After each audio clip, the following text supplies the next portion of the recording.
ये दृश्य आप भूले नहीं होंगे। ज़्यादा समय नहीं हुआ, साल 2020 में ऐसा ही नज़ारा दिल्ली की सीमाओं पर था। 3 कृषि कानूनों के खिलाफ पंजाब, हरियाणा, यूपी के किसान दिल्ली की सीमाओं पर धरने पर बैठ गए थे। 378 दिनों तक इन सीमाओं पर क्या कुछ चला, इसे हम आप सब देख चुके हैं। कुछ ऐसे ही हालात फिर से बने हैं। पंजाब, हरियाणा और यूपी के किसानों ने 13 फरवरी को दिल्ली पहुंचने का ऐलान किया है।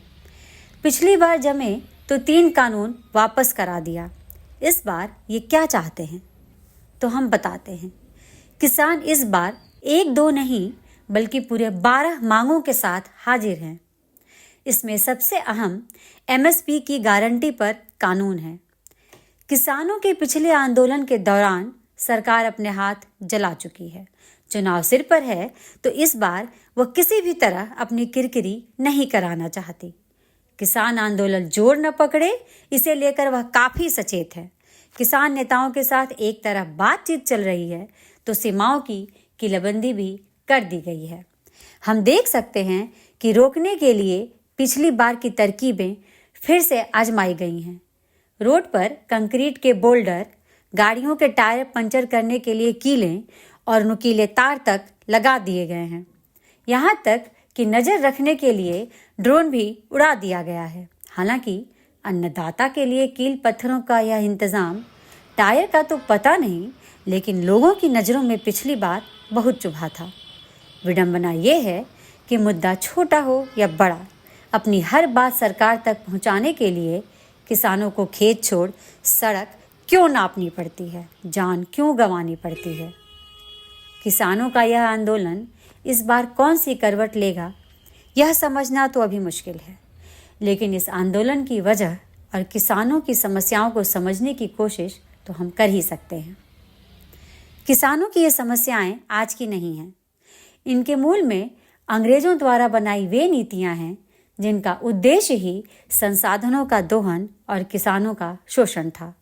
उनकी सारी नीतियां ज़्यादा से ज़्यादा टैक्स वसूलने और अपना खजाना भरने के लिए थीं। इन नीतियों से जमींदारों, महाजनों और बिचौलियों को तो फायदा पहुंचता था, लेकिन किसान वह भुखमरी के कगार पर आ जाते थे। आज़ादी के बाद उम्मीद जगी कि अन्नदाताओं की हालत में सुधार आएगा। इसके लिए भूमि सुधार भी हुए, जमींदारी प्रथा को ख़त्म भी किया गया, लेकिन इसका जो फ़ायदा किसानों को मिलना था वह मिला नहीं। अपनी उपज की वाजिब कीमत न मिलने का असंतोष किसानों में बढ़ता ही गया। ऐसे समय में देवीलाल, चौधरी चरण सिंह और महेंद्र सिंह टिकैत जैसे किसान नेताओं ने किसान आंदोलन को एक नई दिशा दी।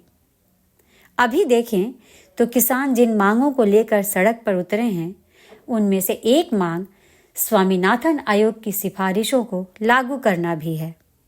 वही स्वामीनाथन जिन्हें सरकार ने हाल ही में भारत रत्न देने की घोषणा की है। किसान की कर्ज माफ़ी, पेंशन सहित कई बहुत बुनियादी मांगे हैं जिन पर सरकार गौर कर रही है, लेकिन वैश्वीकरण और बाजार के इस दौर में जहां हर चीज़ मुनाफे से तय होती है, वहां कोई देश अपने दरवाजे अचानक से बंद नहीं कर सकता। ऐसे में एक समझौते पर आना जहां बाजार और किसान दोनों के हित सधें, इतना भी आसान नहीं, लेकिन यह सरकार के लिए असंभव भी नहीं। वह भी तब जब 1 रैंक 1 पेंशन जैसे कई जटिल मुद्दों को वह सुलझा चुकी है। यह वीडियो अगर पसंद आया हो तो इसे लाइक और शेयर और हमारे चैनल को सब्सक्राइब जरूर करें। धन्यवाद।